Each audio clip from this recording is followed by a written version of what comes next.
জ্যোতির্বিজ্ঞানের ক্ষেত্রে কয়েক যুগ আগে 1970 দশকে একদল বিজ্ঞানী ব্যাখ্যা করেছিলেন যে এই বিশ্বজগৎ কিভাবে সৃষ্টি হয়েছে। এজন্য তারা নোবেল পুরস্কার পেয়েছিলেন। এটাকে তারা বলেছিলেন বিগ ব্যাং। এই বিজ্ঞানীরা বলেছিলেন যে প্রথমে এই বিশ্বজগৎ ছিল একটা বিন্দু, তারপর সবকিছু আলাদা হয়ে গেল একটা বিস্ফোরণে। তারপর সৃষ্টি হলো গ্যালাক্সি, নক্ষত্র, গ্রহ, সূর্য, পাশাপাশি পৃথিবী যেখানে আমরা বাস করি। এটাকে তারা বললেন বিগ ব্যাং। এটা বিজ্ঞানীরা জানতে পেরেছেন 40 বছর আগে, আর কোরআন উল্লেখ করেছে 1400 বছর আগে। সূরা আম্বিয়া অধ্যায় নম্বর 21 আয়াত নম্বর 30 বলা হয়েছে, আওয়ালাম ইয়ারাল্লাযিনা কাফারু, অবিশ্বাসীরা কি এটা দেখে না আন্না সামাওয়াতি ওয়াল আরদা কানাত রাতকান ফাফতাকনাহুমা, আকাশমণ্ডলী ও পৃথিবী ওতপ্রোতভাবে মিশেছিল আর আমি তাদের আলাদা করে দিলাম। এই বিগ ব্যাং যেটা বিজ্ঞানীরা জেনেছে কিছুদিন আগে, সেটা পবিত্র কোরআনে উল্লেখ করা হয়েছে 1400 বছর আগে।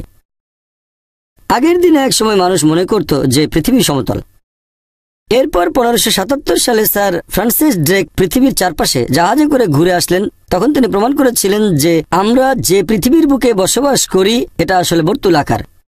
কোরআন এটা বলেছে 1400 বছর আগে। সূরা নাজিয়াত অধ্যায় নম্বর 79 আয়াত নম্বর 30, ওয়াল আরদা বাদা যালিকা দাহা, এবং তিনি পৃথিবীকে করেছেন ডিম্বাকৃতি। দাহাহা শব্দের আরেকটা মানে হচ্ছে বিস্তৃত, আর আমাদের পৃথিবীও বিস্তৃত। অন্য আরেকটা অর্থের মূল আরবি শব্দ হচ্ছে দুইয়া, যার মানে হচ্ছে ডিম। আর আমরা সবাই জানি যে পৃথিবী একটা বলের মতো গোলাকার নয়, পূর্ব আর পশ্চিমে চাপা।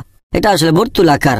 আর যদি ভালো করে দেখেন, এই দাহা শব্দটা কোনো সাধারণ ডিমকে বোঝাচ্ছে না, এখানে বিশেষ করে উট পাখির ডিমকে বোঝানো হয়েছে। আর খেয়াল করলে বুঝবেন যে একটা উট পাখির ডিমও আসলে বর্তুলাকার। চিন্তা করেন, পবিত্র কোরআন 1400 বছর আগে বলেছে যে এই পৃথিবী আসলে হচ্ছে বর্তুলাকার। আগে মানুষ ভাবত যে চাঁদের আলো তার নিজস্ব আলো। কিছুদিন আগে আমরা জানতে পেরেছি যে চাঁদের আলোটা তার নিজস্ব আলো নয়, এটা আসলে প্রতিফলিত আলো, ধার করা আলো। কোরআন বলছে সূরা ফুরকান অধ্যায় নম্বর 25 আয়াত নম্বর 61, তিনি কত মহান যিনি আকাশে সৃষ্টি করেছেন রাশিচক্র, সেখানে স্থাপন করেছেন সূর্য, প্রদীপ যার নিজস্ব আলো, এবং চাঁদ যার ধার করা আলো, প্রতিফলিত আলো। তাহলে কোরআন বলছে চাঁদের আলোটা প্রতিফলিত আলো, ধার করা আলো, যেটা বিজ্ঞান জেনেছে কিছুদিন আগে। কিছুদিন আগে মানে 50 বছর আগে, 100 বছর আগে, 200 বছর আগে।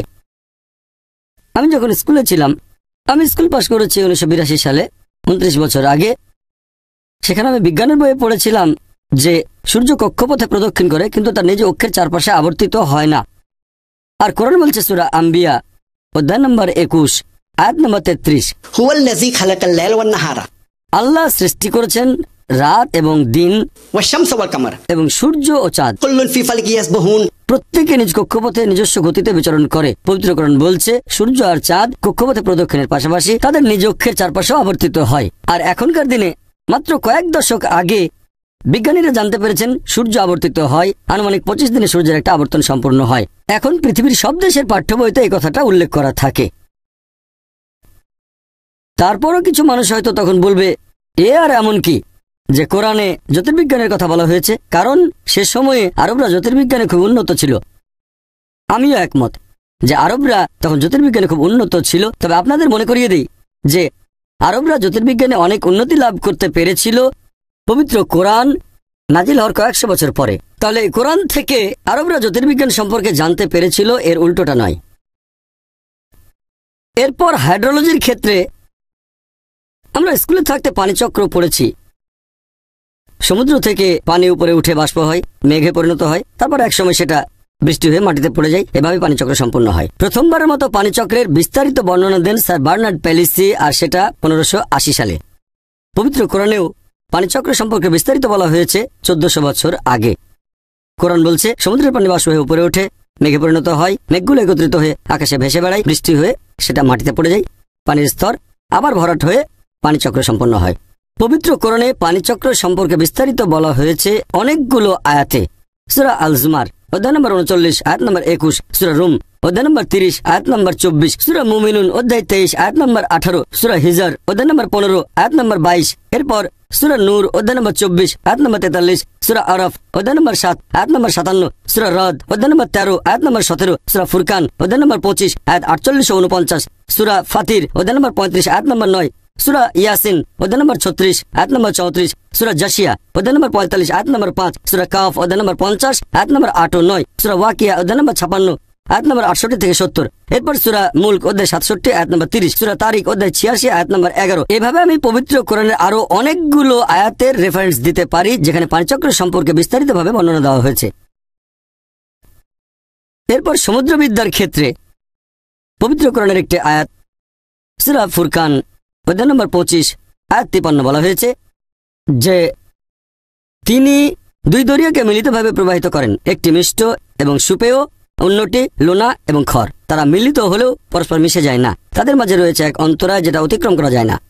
আগেকার দিনে মানুষ এটা জানতো যে পানি দুই প্রকার, মিষ্ট এবং লোনা, তবে কোরআন যারা পড়তো তারা বুঝতে পারতো না যে আল্লাহ এটা বলে কি বোঝাতে চেয়েছেন যে এই দুই প্রকার পানি মিলিত হয় কিন্তু তারা মিশে যায় না, আর তাদের মধ্যে রয়েছে এক অন্তরায় যা অতিক্রম করা যায় না। এখন বিজ্ঞান ও প্রযুক্তি উন্নত হওয়ার কারণে আমরা জানতে পেরেছি যখন এক ধরনের পানি আরেক ধরনের পানির মধ্যে প্রবাহিত হয় তখন যে পানিটা প্রবাহিত হচ্ছে সেটা তার উপাদান হারিয়ে অন্য পানির মতো হয়ে যায়। এটাকে এখনকার বিজ্ঞান বলে পরিবর্তনকালীন সমরূপ এলাকা, আর পবিত্র কোরআন এটাকে বলে বারজাক, এক অন্তরায়।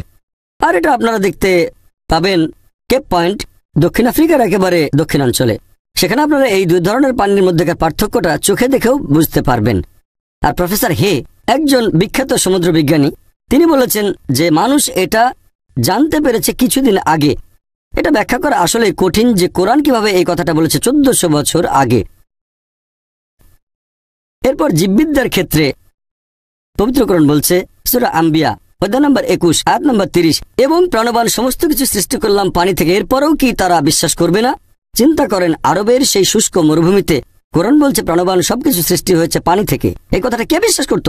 বর্তমানে বিজ্ঞান আর প্রযুক্তি উন্নত হয়, আমরা জানতে পেরেছি যে প্রত্যেকটা জীবের শরীরের মধ্যে কোষ থাকে, আর কোষের একটা মূল উপাদান হচ্ছে সাইটোপ্লাজম, যার শতকরা 80 পানি।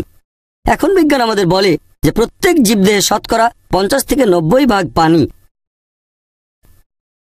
উদ্ভিদবিদ্যার ক্ষেত্রে আগেকার দিনে আমরা জানতাম না যে গাছপালার মধ্যে পুরুষ এবং স্ত্রীলিঙ্গ থাকে।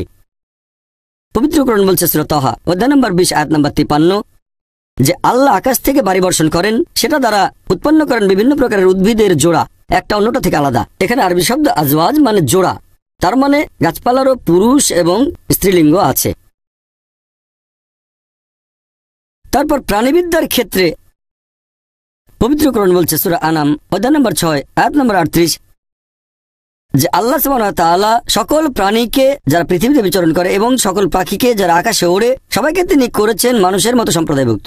এখনকার দিনের বিজ্ঞান বলে বিভিন্ন প্রাণী এবং পাখি সবাই মানুষের মতো দলবদ্ধ হয়ে বসবাস করে, যেটা মানুষ আগে জানতো না। পবিত্র কোরআন মৌমাছির জীবন প্রণালী সম্পর্কে বলেছে সূরা নাহল অধ্যায় নম্বর 16 আয়াত 68 ও 69। কোরআন মাকড়সার জীবন প্রণালী সম্পর্কে বলেছে সূরা আনকাবুত অধ্যায় নম্বর 29 আয়াত নম্বর 41। কোরআন পিঁপড়ার জীবন প্রণালী আর যোগাযোগ পদ্ধতি সম্পর্কেও বলেছে সূরা নামল অধ্যায় নম্বর 27 আয়াত 17 ও 18। এরপর মেডিসিনের ক্ষেত্রে পবিত্র কোরআন বলছে সূরা নাহল অধ্যায় নম্বর 16 আয়াত 68 ও 69 যে মৌমাছির উদর হতে আমি তোমাদের দেই বিবিধ বর্ণের পানীয় যাতে মানুষের জন্য রয়েছে আরোগ্য। আর কিছুদিন আগে আমরা জানতে পেরেছি যে আমরা যে মধু পাই সেটা মৌমাছির পেটের ভেতর প্রক্রিয়া হয়। এখনকার দিনের বিজ্ঞান বলে যে মধুতে মাঝারি মাত্রার অ্যান্টিসেপটিক গুণাবলী আছে আর সেটা মানুষের ক্ষেত্রে ঔষধের মতো কাজ করে। তারপর শরীরবিদ্যার ক্ষেত্রে কোরআন বলছে রক্ত সংবহন এবং দুধ উৎপাদনের কথা বর্ণনা করেছে সূরা নাহল অধ্যায় নম্বর 16 আয়াত নম্বর 66। কোরআন অবতীর্ণ হওয়ার 600 বছর পরে ইবনে নাফিস তিনি জীবদেহে রক্ত সংবহন এবং দুধ উৎপাদনের ব্যাপারটা পৃথিবীর সামনে তুলে ধরেন। এর 400 বছর পরে, তার মানে কোরআন অবতীর্ণ হওয়ার 1000 বছর পরে উইলিয়াম হার্ভে পশ্চিমা বিশ্বে এই ধারণাটা প্রচার করেন। আমরা উইলিয়াম হার্ভের নাম জানি, কিন্তু খুব কম লোকই ইবনে নাফিসের নামটা জানে। তিনি উইলিয়াম হার্ভের 400 বছর আগেই রক্ত সংবহন আর দুধ উৎপাদন সম্পর্কে বর্ণনা করেছেন। তারপর ভ্রূণবিদ্যার ক্ষেত্রে পবিত্র কোরআন মানব ভ্রূণের বিভিন্ন পর্যায় বা স্তরের কথা একেবারে বিস্তারিতভাবে বর্ণনা করেছে সূরা মুমিনুনে অধ্যায় নম্বর 23 আয়াত 12 থেকে 14। বলা হয়েছে প্রথমে ছিল নুতফা, তারপর সেটা হলো আলাকা, তারপর মুদগা, এরপর ইজামা। মানুষ হলো তুচ্ছ শুক্রাণু হতে পরিণত এক অনন্য সৃষ্টি। তারপর সেটা হয় আলাকা, জোকের মতো দেখতে একটা বস্তু। এরপর সেটা হয় চিবানো মাংসের মতো। তারপর হাড়গোড় হয়, সেই হাড়গোড় ঢেকে দেয় মাংস দিয়ে। 1980-র দশকে প্রথম দিকে এই আয়াতগুলো দেখানো হয়েছিল ডক্টর কিথ মুরকে, যিনি সে সময় ছিলেন শরীরবিদ্যা ও ভ্রূণবিদ্যার উপরে সবচেয়ে সেরা একজন বিশেষজ্ঞ। তিনি তখন ইউনিভার্সিটি অফ টরন্টোতে এই ডিপার্টমেন্টের বিভাগীয় প্রধান ছিলেন। তিনি বলেছিলেন যে পবিত্র কোরআনের বর্ণনাটা বর্তমানের এই আধুনিক ভ্রূণবিদ্যার চেয়ে অনেক বেশি বিস্তারিত। এখানে স্তরগুলোর বর্ণনা আরো বিস্তারিত। আর বলেছিলেন এটা কখনোই সম্ভব না যে একজন মানুষ এই কথাগুলো কোরআনে বলে যেতে পারে। এই কোরআন অবশ্যই আল্লাহ সুবহানাহু ওয়া তাআলার বাণী, আর নবী মুহাম্মদ সাল্লাল্লাহু আলাইহি সাল্লামকে আল্লাহর রাসূল বলে মেনে নিতে আমার কোনো আপত্তি নেই। সময় সীমিত, তাই বিজ্ঞান সম্পর্কে খুব বেশি বলতে পারছি না। আমি আর একটা উদাহরণ দেব যেটা আছে পবিত্র কোরআনে। আল্লাহ বলেছেন সূরা কিয়ামা অধ্যায় নম্বর ৭৫ আয়াত ৩ ও ৪, যখন অবিশ্বাসীরা বলে যে আল্লাহ তাআলা কিভাবে আমাদের শরীরের অস্থিগুলো একত্র করতে পারবেন, যখন মারা যাব, কবর দেওয়া হলে হাড়গোড় সব আলাদা হয়ে যাবে, শেষ বিচারের দিনে আল্লাহ তাআলা কিভাবে আমাদের শরীরের হাড়গোড় আবার একত্র করবেন। আল্লাহ পবিত্র কোরআনে এর উত্তর দিয়েছেন, তাদের বলো আল্লাহ যে শুধু অস্থিগুলো একত্র করবেন তা নয়, তিনি একেবারে সঠিকভাবে একত্র করবেন তোমাদের আঙ্গুলের অগ্রভাগকে। এই কথা দিয়ে কোরআন কি বোঝাচ্ছে? আল্লাহ যে শুধু অস্থি একত্র করবেন তা নয়, তিনি একেবারে সঠিকভাবে একত্র করবেন তোমাদের আঙ্গুলের অগ্রভাগকে। 1880 সালে স্যার ফ্রান্সিস গোল্ড আঙ্গুলের ছাপের নিয়ম আবিষ্কার করেন। তিনি বলেছিলেন যে একজন মানুষের হাতের ছাপের সাথে আরেকজনের ছাপ কখনোই মিলবে না। বর্তমানে এই আঙ্গুলের ছাপের পদ্ধতি ব্যবহার করছে পুলিশ অপরাধীকে শনাক্ত করতে, ব্যবহার করছে সিআইএ, FBI, পৃথিবীর বিভিন্ন দেশের পুলিশ। এটা পবিত্র কোরআন বলেছে 1400 বছর আগে। ফ্রান্সিস বেকন খুবই বিখ্যাত একজন দার্শনিক। তিনি বলেছেন বিজ্ঞান সম্পর্কে সামান্য জ্ঞান একজন মানুষকে করে তোলে নাস্তিক, তবে বিজ্ঞান সম্পর্কে বেশি জানলে মানুষ এক সর্বশক্তিমান ঈশ্বরকে বিশ্বাস করবে। সেজন্য বর্তমানের বিজ্ঞানীরা ঈশ্বরের ধারণাকে বাতিল করছে না, ঈশ্বরের প্রতিমূর্তিকে বাতিল করছেন। লা ইলাহা ইল্লাল্লাহ, আল্লাহ ব্যতীত কোনো উপাস্য নেই।